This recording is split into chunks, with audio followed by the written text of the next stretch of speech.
ciudad y de lo que pasó y vive en la zona, digamos, una de las zonas cero. En Ground Zero. Participó activamente muy de cerca en el programa de renovación habitacional popular en el 85 y sobre todo creo que lo que sería interesante tratar de entender ahora en estas condiciones qué ha cambiado, qué podemos aprender de entonces, qué se podría replicar, qué habría que evitar, qué habría que sumar a ese programa y tratar de entender creo que como decía hace rato de entrar al aire, que lo platicamos, es como un lugar común decir eso, que después de la desgracia viene una oportunidad, pero tratar de entender qué oportunidades abren para la ciudad después de esto. Félix, muchas gracias por estar con nosotros. Muchas gracias. Primero, ¿qué opinas de este terremoto que acabamos de pasar? El más duro que he sentido en mi vida. Y mira que me eché el de 85 en un séptimo piso, en un departamentito que teníamos en la Roma, en Minatitlán, pero el de 19 de septiembre es el más duro. Llámale por la cercanía, 100 kilómetros, por la aceleración que fue del doble. O sea, nosotros pensábamos que con el 7.1 pues era un sismo menor. No, es que la escala de Richter te sirve para medir ciertas cosas, pero hay otras que no tomamos en cuenta, como son las aceleraciones, como es la cercanía, como es la duración. Si este temblor dura más tiempo, ¿quién sabe qué hubiera pasado? Catastrófico. Más catastrófico. Ahora, digamos, dicho eso, es el terremoto más cabrón que yo he vivido. No pensé que lo volvería yo a vivir. No pensé 32 años después que me iba a tocar en la misma zona, casi con la misma gente, y yendo a visitar los edificios que hemos hecho, dándoles tranquilidad a la gente, viendo los problemas. Y una cosa que me queda clarísima es que los reglamentos del 85 salvaron vidas. Es un muy buen reglamento de construcción. Hasta ahorita, que yo sepa, en la Condesa, en la Roma, no hay un solo edificio construido después del 85 que se haya caído. Y entonces eso te da aliento a que sí hay soluciones. Quizás ahora tenga que venir una revisión de las normas de estructura y a lo mejor tengamos que elevar los niveles de seguridad sísmica. Y a lo mejor empezar a ver qué pasa con las juntas de colindancia, porque el golpeteo de los edificios hace un daño terrible y como el movimiento es muy fuerte, pues ahí pasan muchas cosas. En el 85 el edificio donde yo vivía no le pasó nada, no se cayeron ni unas tacitas.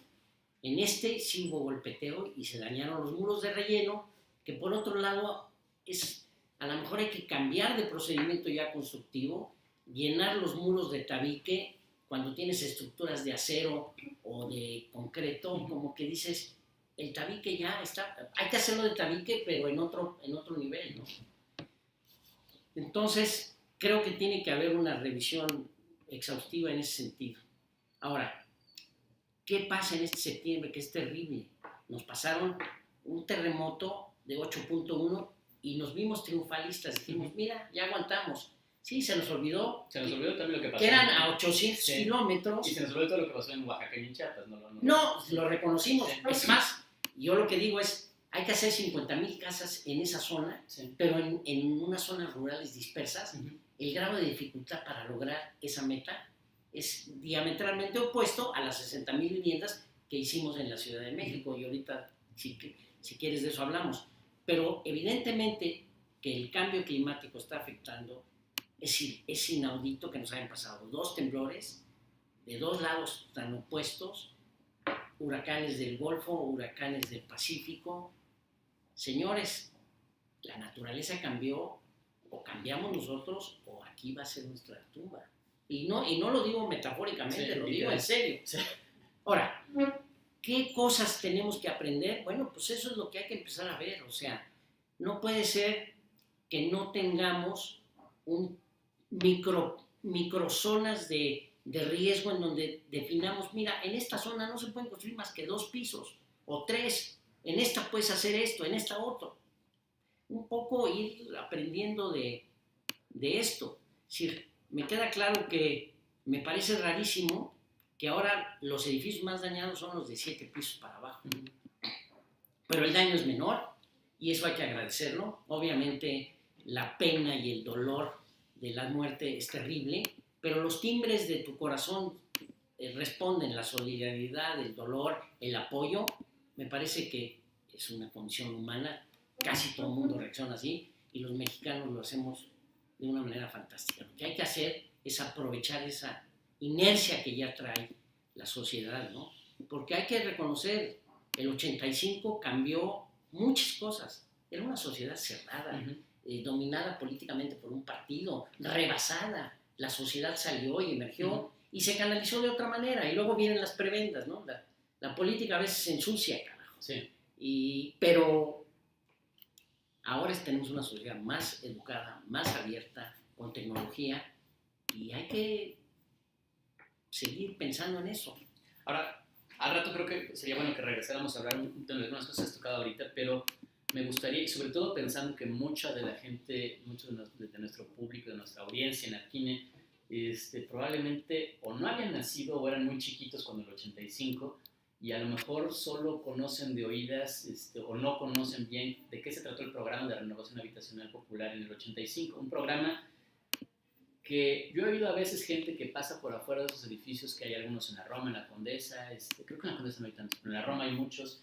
Y tienen una plaquita que dice México Unido. Y hay gente que dice, no, mira qué feas cosas hicieron, y no entienden la dimensión, primero de la catástrofe del 85 y de la respuesta que se dio a esa catástrofe. Tú que estuviste activamente, participaste, cuéntanos un poco cómo fue eso.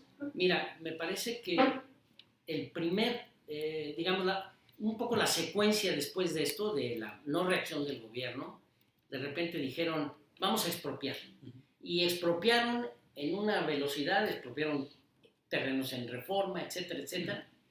Evidentemente, muchas vecindades abandonadas del centro histórico se dañaron por el sismo y por el sismo del abandono, de la mezquindad humana, de no le metas dinero, se caiga. Entonces, alguien dijo, pues vamos a hacer una ciudad nueva allá por Querétaro, vamos a desconcentrar el país, la ciudad, y la gente dijo, yo no me voy de mi calle, yo me quedo aquí en mi calle. Y entonces, en ese sentido, yo creo que hubo una reacción sensible y sensata del gobierno a decir, bueno, ya está expropiado, vamos a conseguir unos recursos y vamos a ver cómo resolvemos este problema. Más o menos el proyecto entre septiembre y enero del 86 se tardó medio en dar un poco como palos de ciego de cómo le hacemos, pero se definió que íbamos a trabajar en la calle con la gente. Yo trabajé 8 meses en la calle con la gente y primero había que hacerles una vivienda provisional porque la gente quería estar ahí viendo y de repente fue muy hermoso la relación de que ellos eran los dueños y te decían cómo va mi casa y qué hacemos y eso fue una consolidación importante. Entonces yo creo que hay que definir programas. Obviamente este programa funciona en la Ciudad de México, en un pueblito de 500 gentes a lo mejor, señores, es de adobe, vamos a apuntalar, no demolamos, vamos a ver cómo le hacemos, no tenemos tiempo. Pero aquí un poco la realidad era que la gente estaba muy, muy desesperada, se sentían totalmente desamparados y poco a poco empezamos a darles certeza. Por ejemplo, decían, bueno, yo vivo en esta calle. Señora, pues es que en este terreno pueden caber 30 casas y nada más hay 3. En cambio aquí hay 40 casas y nada más caben 10. Es la misma calle. ¿Cómo ven si hacemos un cambio y uno se viene para... Vas a seguir viviendo en Héroes de Nacosari, en otro número. Y poco a poco se fue ganando la confianza y logramos empezar a revertir esta imagen negativa de que el gobierno corrupto y demás empezó a funcionar y funcionó muy bien. Tan funcionó bien que fue reconocido con un premio de la UIA y fue un trabajo colectivo, anónimo diría yo, ¿no? ¿Cómo se formó ese colectivo? Es interesante, se formó como unos grupos de comando. De repente dividieron las zonas y dijeron, bueno, a ti Félix te toca esta zona. Y yo estaba encargado de las zonas 9 y 10, eran como 5,000 viviendas las que hicimos. Y tú respondes se armaron equipos de un ingeniero el responsable y un arquitecto para ver cuestiones con unos prototipos que empezamos a sembrar. Se nos olvidó que había que poner los nichos de la Virgen de Guadalupe. Todas las vecindades tienen nichos de la Virgen de Guadalupe. En las inauguraciones todos comimos mole y disfrutamos de una convivencia padrísima. Yo todavía voy y la gente me reconoce y yo veo algunas vecindades que están mejor que cuando se las dejamos. Uh-huh. Hay otras que no, pero pues esa es otra vez condición humana. Pero quizás lo más importante fue que de repente en un momento crítico del programa se iba a inaugurar una vecindad toda de bloc gris. Uh-huh. Y yo dije, no, eso no puede ser. Y le dije al ingeniero, a Valdivia, ¿cómo ves si nos la jugamos y pintamos una vecindad de color amarillo y verde perico? Y a ver qué pasa. Bueno, nos jalaron las orejas, casi me corren, pero la gente dijo, no, eso es lo que queremos. Y entonces un programa que iba a ser gris, uh-huh, se convirtió en un programa festivo de color. Sí. Y bueno, el sol se acaba los colores, pero le dio esa cuestión. Entonces, yo digo que programas de ese tipo puntuales tenemos que empezar a revisar. Ahora, ese colectivo que me dices, ¿por quién fue convocado? Por el gobierno federal. Directamente. ¿Y los arquitectos respondieron de manera individual o el colegio de arquitectos, la UNAM? La UNAM, un poco lo mismo. Sí. Y obviamente, pues, algunas gentes nos llamaron y empezamos a trabajar de esa manera, ¿no? Fue una actividad colectiva fantástica. ¿Cuánto tiempo se invirtió en ese programa? Creo que el programa de fase 1, que fue donde estuvimos nosotros, como 1 año y medio, hicimos como 60,000 viviendas. 60,000 viviendas en año y medio. Llegamos a una conclusión fundamental. El suelo. Uh-huh. Bueno, a ver, mecánica de suelos. Vamos a hacer una mejorada de la base del suelo con tepetate, con tepetate compactado y también con la piedra esta roja, con tesontle, para que el edificio mueva. Vamos a llegar a la conclusión, vamos a hacer muros de carga de 3 pisos y edificios concretos. La vecindad. Que yo sepa, ninguno de esos edificios está dañado por este sismo. Ninguno, porque esa fue la premisa. Lo único que no podemos permitir es que nos vuelva a pasar esto. Uh-huh. Y la verdad de las cosas, te lo digo, yo dije, bueno, ya me tocó vivir esta experiencia. Yo me acordaba que decían en 1910, cuando la revolución, hubo un temblor gigantesco, devastador. Sucede cada 60 o 70 años. Yo dije, mi generación ya lo vivió, pues ya lo volvió a vivir. Y ahorita están esperando uno que desde hace 60 años que va a venir. Uh-huh. Es un lugar en donde va a temblar. Entonces tenemos que aprender a decir, a ver, microplanos, o sea, acupuntura urbana de zonas de la ciudad en función a los riesgos de qué es lo que puedes construir. Y sí, un poco tener una... Es decir, si no repensamos cómo queremos que sean los barrios, estamos mal. De lo que se hizo en el 85, ¿qué crees que podría, por ejemplo, la idea de expropiar terrenos? ¿Crees que hoy...? Yo creo que es fundamental porque hay edificios que no los pueden... Es decir, hay un edificio en la calle de Chihuahua que se cayó hace 32 años y ahí sigue. Uh-huh. Losa sobre losa. Eso no puede ser. Todavía hay algunos campamentos de gente que se quedó sin casa. Yo lo que les decía, sugería, bueno, si ya hicimos este programa tan exitoso, sigamos de adelante. Y no, en este país, una experiencia buena es de, no, vamos a hacer otra cosa. Entonces, una manera de ir reconstruyendo, porque obviamente el tabique de la ciudad es la vivienda, ¿no? Uh-huh. Así como la casa los haces con tabiques o con adobes, la ciudad la haces con vivienda. Entonces, una manera de ir ganando lugares y demás es eso. Y el tema de densidad, el tema de altura, son temas que tenemos que revisar. O sea, ¿qué mejor ejemplo de que los edificios altos responden? Ahí está la Torre Latinoamericana. Ese ha resistido el del 57, el del 79, el del 85, el del 2017, 2 del 2017. O sea, hay tecnología ahora. Ya los chilenos tienen... los chilenos les tiembla una vez al mes casi, ¿no? Entonces... Ahora, pero en tema de densidad creo que es interesante también, nos dices, en renovación habitacional se optó en en general son 3 niveles. 3 niveles. 3 niveles todos, que aumentó en muchos casos la densidad, porque por supuesto, densidades de 2 niveles. No, de un piso, eran cuartos redondos de 15 metros y les dimos casas de 45, en 3 pisos. Sí. Triplicaste la densidad.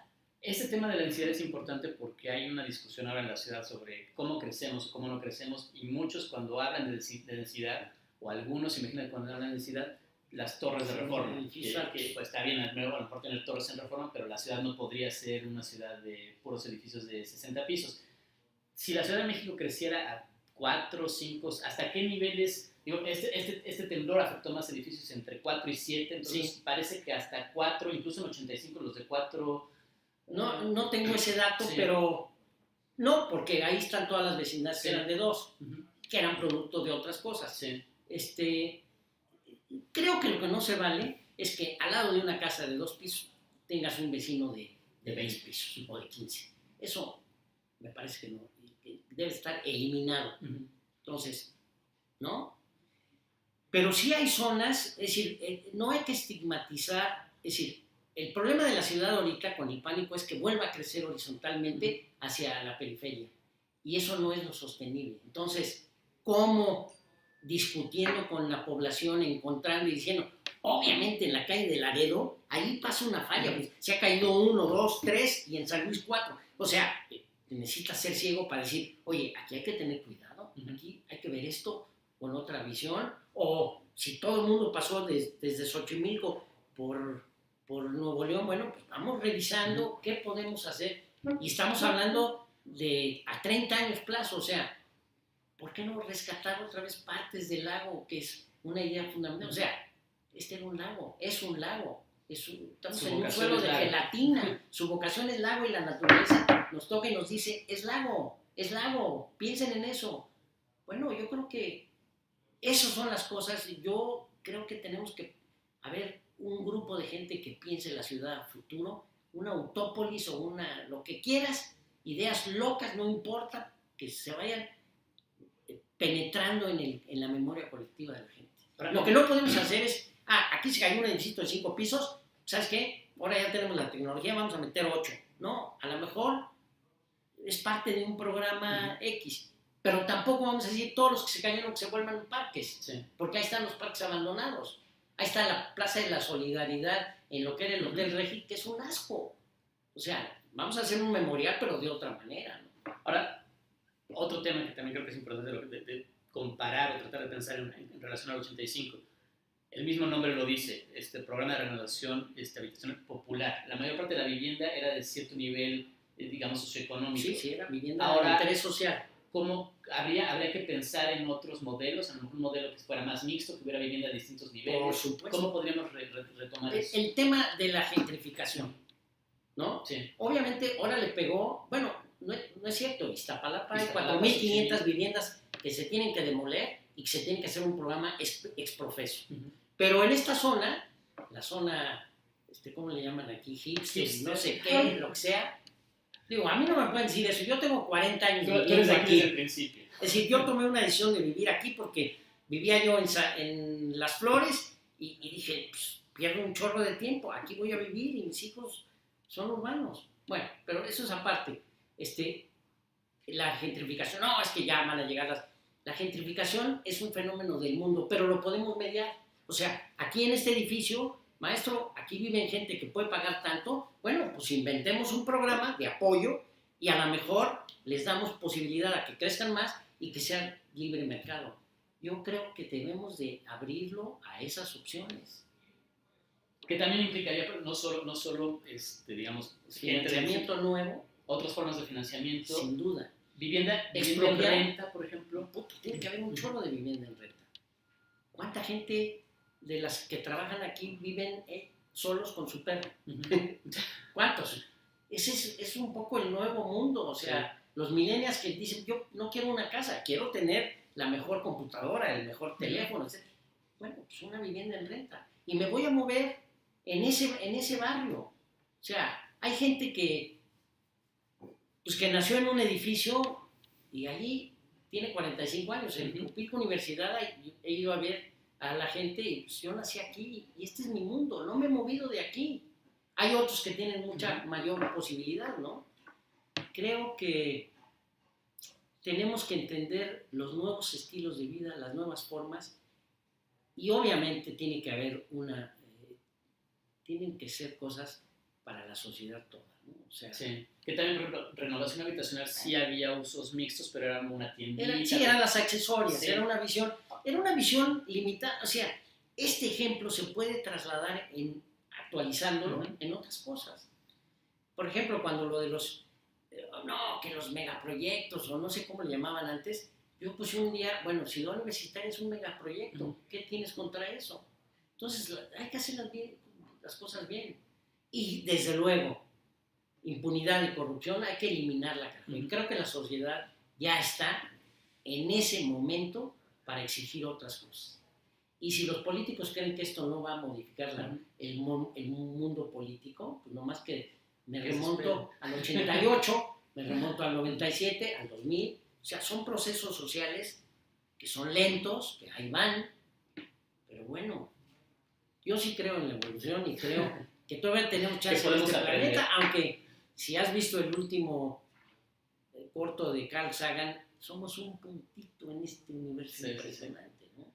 Ahora, en relación a lo que hablabas al principio, ¿qué va para adelante? Y también un poco conectando lo que estamos hablando de renovación habitacional. Hablábamos de autoexpropiación. ¿Habría que esperar del gobierno de la ciudad planes por zonas, como dijiste? O sea, de repente decir, en esta zona se construye así, hasta tal altura. Pero para eso, nosotros, como sociedad, tenemos que perder el miedo y decir, ok, delegación, voy a trabajar contigo, independiente. Y aquí vamos a ver un grupo de vecinos y vamos a discutir eso. Para que tú tengas la fuerza moral, ese edificio se tiene que caer. ¿Quién va a decidir eso? Pues el Instituto de Seguridad, los calculistas. O sea, uno que no es experto puede decir, sí, pero no. Es decir, ese edificio, ¿sabes qué? Para que esté sano, es una inversión de tal tamaño que hay que demolerlo. Ahora, en el 85 es interesante que después del momento que se repitió ahora en el 2017 de solidaridad, digamos, ciudadana, la gente en la calle, rescatistas y demás, después siguió un momento también de organización social, que después se derivó en otros problemas. Surge el PRD, sí, pero movimientos sociales muy válidos. ¿Hoy estamos viendo lo mismo o nos falta? Hijo, es una buena pregunta, carajo. Yo espero que hayamos superado eso y que sí haya líderes sociales que de veras se la jueguen por este es tu mundo, aquí es la colcha donde vives, es aquí. Entonces, yo sí creo que tenemos que ser bien pensados. Digo, yo sé que nos han dado muchas cosas, pero hay que cuando menos intentar abrir, porque tampoco que la autoridad, es decir, el Infonavit, empresarios, obreros, gobierno, ha funcionado. Son organismos, son cosas que tenemos como nuestros saberes y hay que usarlas, ¿no? Sí, yo sí creo que hay que formar equipos y decir, a ver, en la Condesa, en la Roma, en esta zona, vamos a hacer un modelo, ¿qué es lo que podemos hacer? Ahora, cuando hablas de esto, también es interesante, lo mencionabas, Iztapalapa, el entorno rural de Iztapalapa, Xochimilco, el entorno rural en Oaxaca, en Morelos, en Chiapas, por los dos sismos, y colonias como Del Valle, Portales, Condesa, son entornos muy distintos. Son entornos pero hay algo genérico que podamos, o sea, hay como una estrategia general, y después, ¿cuáles podrías pensar tú que son las que diferencian entre esos contextos? Pues sí, es que no es lo mismo que vayamos a hacer en pueblitos de 500 gentes, tienes que tener una dinámica de trabajo diferente, ¿no? Y usar a la gente con métodos de autoconstrucción, recuperar la arquitectura popular, que tan buen cobijo da la vivienda. O sea, ¿por qué no? ¿Por qué no? A demoler y ahí te va un huevito de 12 metros cuadrados. No, ahí estás perdiendo un patrimonio. Pero esa es una estrategia que no la puedes llevar en todos lados. O sea, la colonia Benito Juárez, todos los indicadores de la Benito Juárez es el top del top de México, ¿no? Es clase media, sólida. ¿Ves cómo le pegó? Entonces, si ahí hay cosas, edificios que se cayeron porque están mal hechos, pues tiene que haber un castigo ejemplar, ¿no? Sí. Pero son estrategias distintas. Es decir, se me ocurre que la expropiación de vida, la demolición conducida, el imaginar cómo vamos a armar esos espacios, en qué zonas, o sea, Si la Ciudad de México, que tiene 9 millones, y este es otro tema que me gustaría que ahorita toquemos, y que dicen que tiene 2 pisos de promedio, si le pones 2 pisos más, tienes 18 millones ahí. O sea... O una ciudad de la mitad de tamaño, cualquiera de las dos. Exacto. Sí. Y entonces, en ese sentido, carajo, por favor, la Ciudad de México es una metrópoli y tiene que estar en el valle. No puede ser que sigamos con que esta es la Ciudad de México con 9 millones y el desmadre está aquí afuera.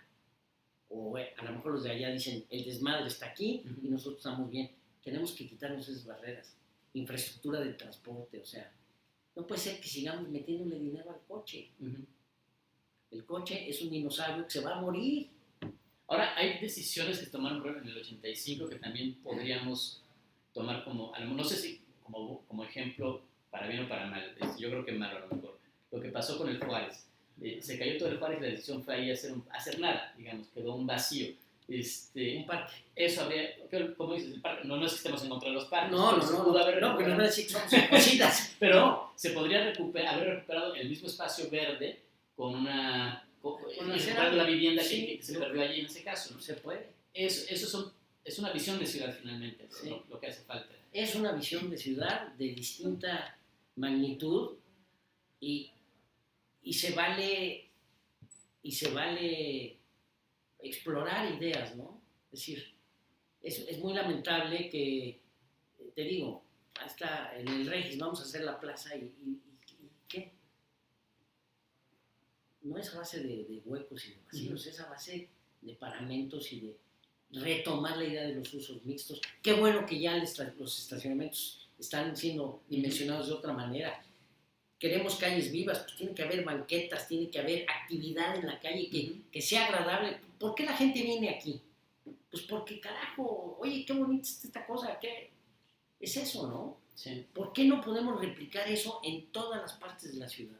Que también, digo, en ese momento generalizar se vuelve un poco arriesgado, pero hace poco alguien, Salvador Arroyo, lo compartí en Facebook y lo veía, un estudio del Colegio de Ingenieros donde edificios con plantas bajas blandas, que les llaman, las plantas bajas, son las columnas, todo vacío, tienen más tendencia a fallar en esa planta que los que tienen más muros.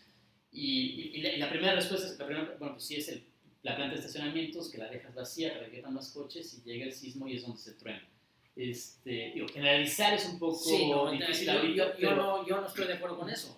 O sea, obviamente, en cualquier estructura de columnas y detrás tienes que tener muros de rigidez que tomen en ambos sentidos. Porque si no es lo que pasa. De repente tienes edificios que están, claro, tú estructuras para que los coches pasen y entonces en este sentido el edificio es fuertísimo, pero en este no.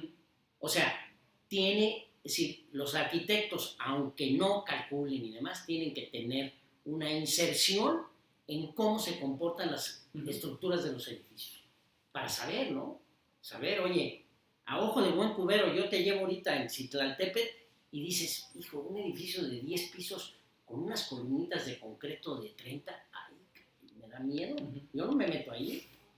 Pero, en cambio, no, ve cómo este edificio va a caer. Pues sí, pero ve qué columnones tiene y están bien. Entonces, es caso por caso. Y sí, hay que cuidar. Es decir, tenemos que hacer las cosas mejor. Yo creo que vale la pena aprovechar. Es decir, en el 85 todo el mundo huyó de la Condesa. Se va a morir, está muerta. Pero de repente alguien dijo, oye, hay unas oportunidades. Son calles con banquetas grandes. La Garufa decidió salirse en Michoacán, poner unas mesas de Corona y sacar una carne.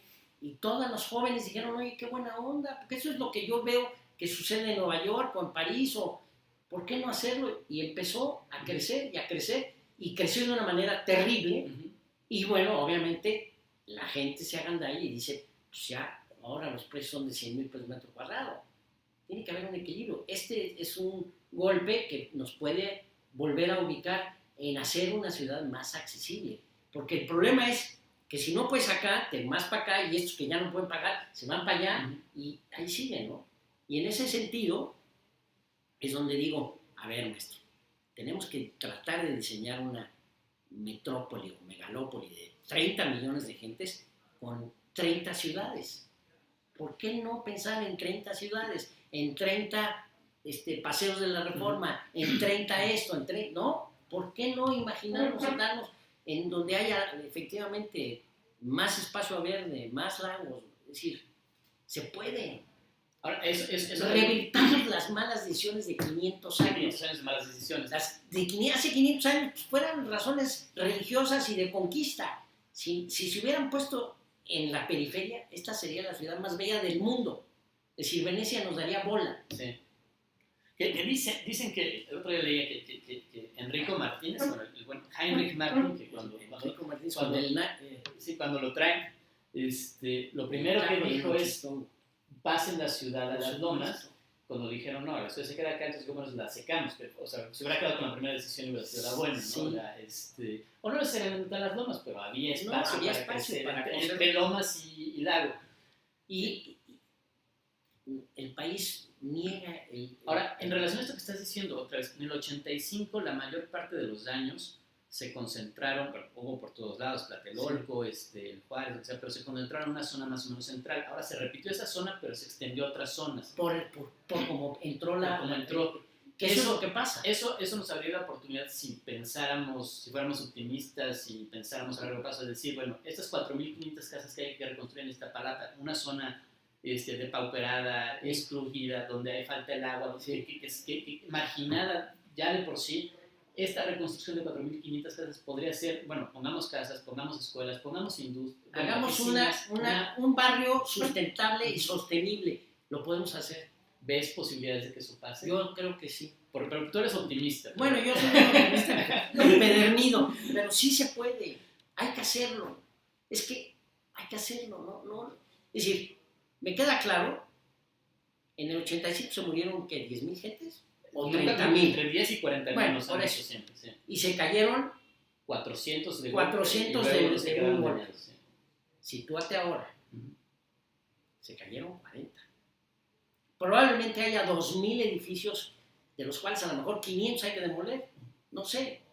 Hay que hacer un plan a largo plazo. Pero tampoco eso, vamos a dejarlos vacíos. Y ahí está un parquecito en la calle de Querétaro. Es una vergüenza. Claro, mucha gente va a decir, no, arquitecto, usted... No, hagamos un sistema de parques. Yo creo que así como hay calzones cortos, extracortos, medianos y largos, pues hay que hacer lo mismo, parquecitos, parquesotes, etc. ¿Y por qué no pensar en grandes corredores de infraestructura y de parques en donde suenan cosas? ¿Lo podremos hacer? ¿Tendremos los huevos y la inteligencia para hacerlo? Yo digo que sí. Y podemos ponernos de acuerdo. Es una gran oportunidad para rehacer la ciudad y efectivamente aprovechar. Oye, en el 85 mucha gente se fue Querétaro ve lo que ha crecido. Sí. Puede haber crecimientos en otras partes del país que hay que estimularlo. Pero si tú quieres seguir en esta, que es una de las grandes ciudades del mundo, pues va a seguir temblando, el agua va a ser un problema y lo tenemos que ir resolviendo. Ahora, una pregunta en relación a algo que nos contabas. Y ya una cosa que dijiste es que además muchos lo pensamos, ¿no? Es decir, bueno, ya me tocó el gran temblor del 85, ya no me va a tocar otro. Y los que ya vivimos los dos, bueno, ya me tocó el del 85 y el del 2007, ya no me va a tocar un tercero. Y ahora ya no estamos tan seguros de que... No, yo ya no estoy tan seguro. Pero tú dijiste, uno de los primeros problemas a resolver después del 85 en el programa de vivienda fue darles un alojamiento, un refugio temporal a la gente que no se quiere ir de su casa, de su calle, que quiere vivir allí, mientras se reconstruye la casa. Ahora estamos viendo que hay de dos, hay gente que no se quiere ir y que quiere estar al pie de su casa para ver qué pasa, y hay gente que se está mudando aunque su edificio esté no tan dañado, ligeramente dañado. Pero estábamos listos, pero yo creo que es una pregunta retórica, porque creo que no, pero para esta respuesta rápida de refugios temporales, ¿qué nos haría falta para... ¿Estamos resolviendo ahorita ese problema de los refugios temporales? Pues mira, tiendas de campaña o casas provisionales, nosotros nos dedicamos a hacer unos campamentos que se llamaban, literalmente campamento del ejército, con lámina metálica y vámonos, y ahí vivía la gente. Pero la gente estaba viendo que en su casa avanzaba. Y si tú les decías que en una semana estaba la cimentación colada y no estaba, iban y te mentaban la madre y te reclamaban. Y tenías que decir, pues ahí vamos. Entonces, esa sinergia entre sociedad es un poco producto de lo que estamos viviendo, ¿no? Nada es gratuito, pues, o sea, yo siempre me remonto, yo soy de generación 68, el movimiento del 68 tuvo un impacto brutal que lo estamos viviendo hoy todavía, ¿cierto? El 2 de octubre, sí, no se olvida, pero es eso, son movimientos, o sea, en aquella época nomás lo que queríamos es, si ya me educaste, déjame pensar y proponer cosas, no, ¿qué horas son las que usted diga, señor presidente? No manches, ya, eso no existe, pero la sociedad tiene que evolucionar, los políticos tienen que evolucionar, los empresarios, todos tenemos que cambiar. Esa es la vida es cambio. ¿Ves en corto plazo, bueno, ya estábamos en las discusiones de dos cosas, ya para terminar, ¿vamos bien? La discusión del Plan General de Desarrollo Urbano de la Ciudad de México, que se atoró, ya estábamos por decir que sí, bueno, no todo el mundo estaba seguro, no todo el mundo estaba contento con ese plan, por supuesto. Hay que repensarlo, y estaban atoradas también las nuevas normas técnicas, justo en este momento, sí. Esto nos hace pensar que hay que acelerarlas, pero al mismo tiempo replantearlas, repensarlas, ¿no? Mira, cuando el 85 se hizo un reglamento de emergencia más alto del que está ahorita. Dijeron, bueno, no podemos parar que siga el desarrollo, ¿sabes qué? Este es el reglamento, ahora te voy a pedir que me cumplas con esto.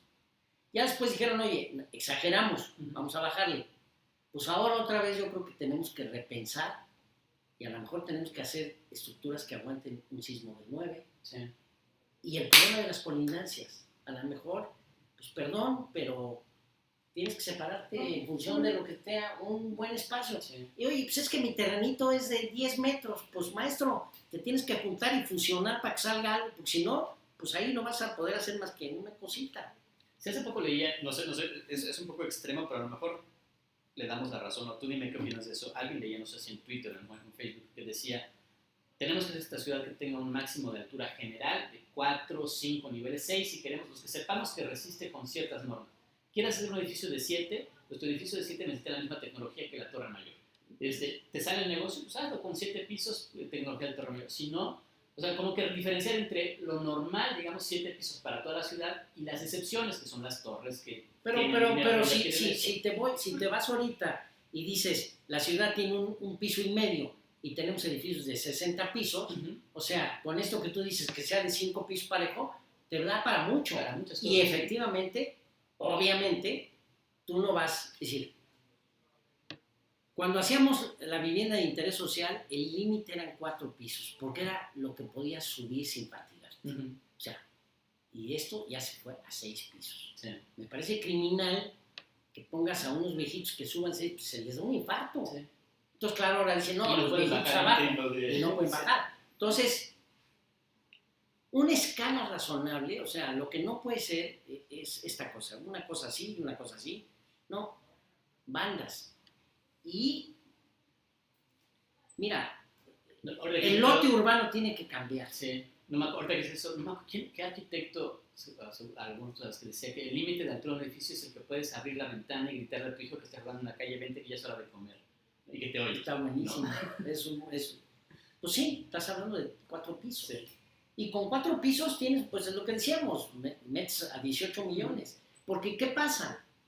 En una casa antes vivían 6 gentes. Ahora hay 6 gentes viviendo en cada uno de los departamentos. O sea, es de tal tamaño el cambio, ¿no?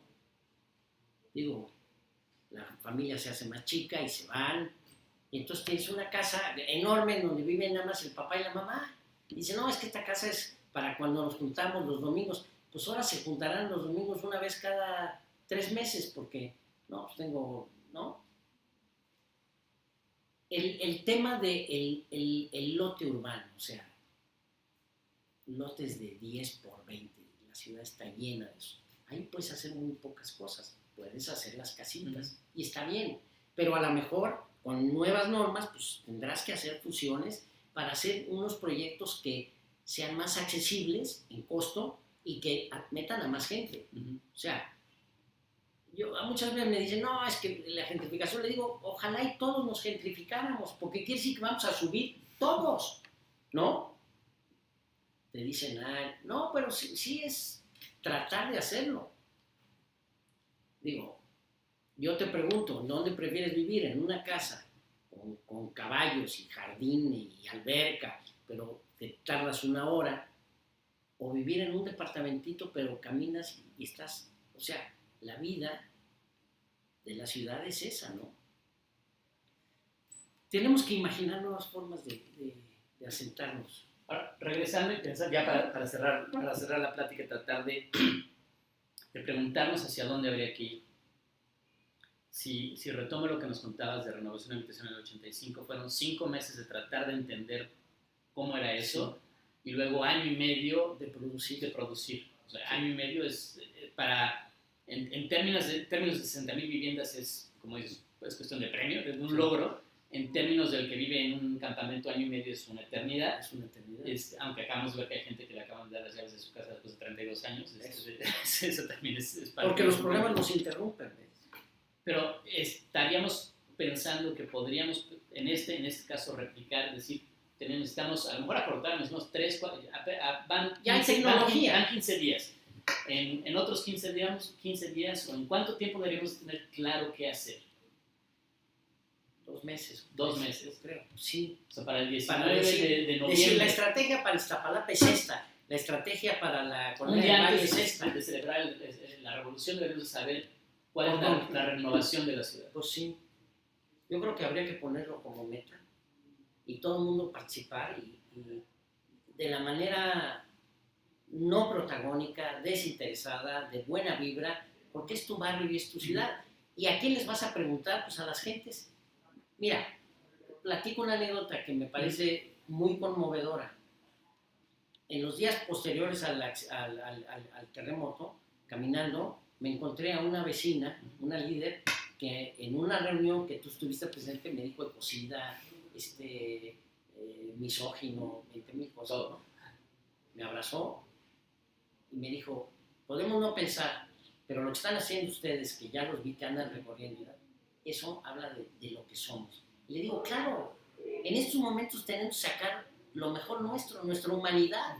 O sea, que haya rapiña, que haya ratas, eso es otra cosa. Es terrible, por ejemplo, en la oficina tenemos un centro de acopio de HARP para Oaxaca, y me dice, ya no podemos mandarlos porque está habiendo robos en la carretera. Eso pues es una escoria, ni modo, es la escoria humana que existe y que va a existir, pero habemos muchos más que estamos en esa línea. Y entonces, si se puede trabajar y discutir, a lo mejor no estamos de acuerdo, pero a lo mejor, es decir, no es ni blanco ni negro, hay muchos grises y tenemos que tener la capacidad de negociar con humildad, oyendo razonamientos y también convenciéndolos de lo. Es decir, no, es que mi edificio no tiene nada. Señora, se va a caer ese edificio. Es que no tengo dinero. Bueno, vamos a ver qué podemos hacer para arreglarlo de alguna manera. En ese sentido, fue una decisión económica, o no sé si decisión, una consecuencia de la economía, digamos, del momento, el que muchos edificios dañados se reestructuraron y a lo mejor no tan bien, o ni siquiera bien, y son algunos de los que están viendo ahora que fallaron. Sí, ¿te acuerdas de el comentario eufemístico de que le pusiste pintura antisísmica? Sí, qué poca madre. Habría que ser más estrictos en eso, de pensar que la demolición en ciertos casos es una cosa por obligación. Por obligación social, por solidaridad. O sea, el edificio que está aquí, bueno, el de al lado, el de atrás, todos están en peligro. Por eso no te dejan ir a entrar a trabajar aquí. Tienes que resolver eso. Ahora, efectivamente, a lo mejor este edificio se puede salvar y sale razonable. Hay que generar los fondos para que pues, eso pueda suceder. Es un desperdicio tirar todo. Yo no estoy hablando de eso.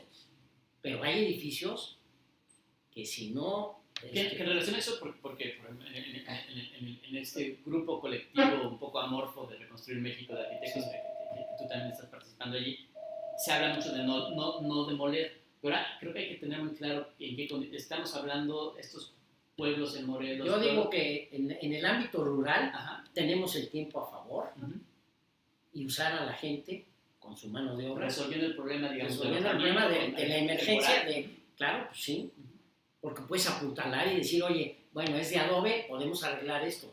Pero no llegar indiscriminadamente y tirar. Yo creo que ese es un punto socialmente válido y además yo creo que todo el mundo nos va a decir, estamos de acuerdo. Yo pensé que los arquitectos querían destruir. No, queremos construir. Entonces, primero no demuelas, apuntala repensemos, pongamos de valor y demos de una solución. Pero no es lo mismo en un pueblito que está ahí en la serranía, aquí en la Condesa.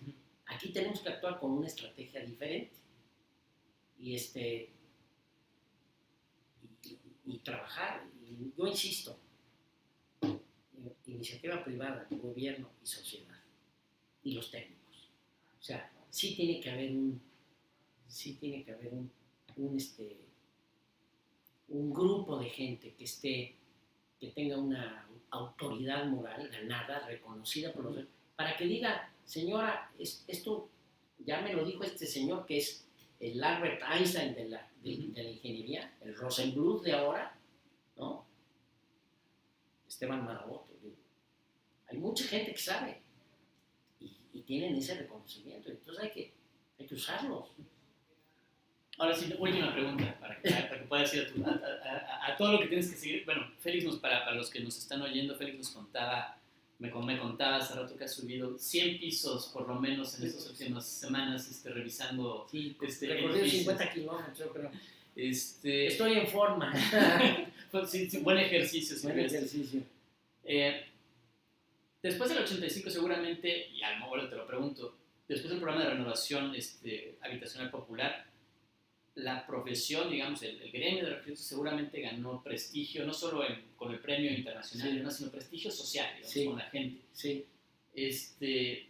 Por mereciéndonoslo o no, lo hemos perdido en estos 30 años. Hay una fricción muy fuerte, digamos, entre la sociedad y los arquitectos que nos ponen a veces de lado, a veces con razón, a veces no lo sé, pero del lado de un desarrollo inmobiliario sin control, que ha destrozado la ciudad, toda esta cosa.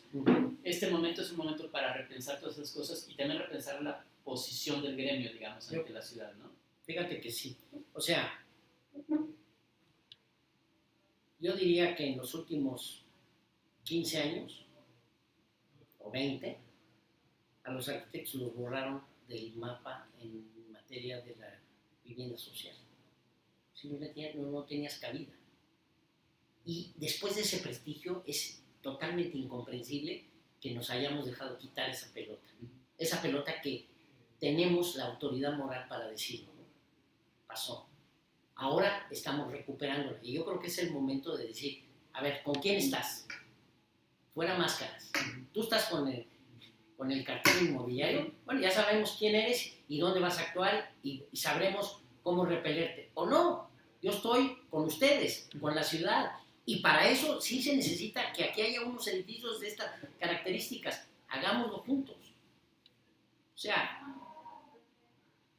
yo siempre les digo, les recomiendo la codicia moderada.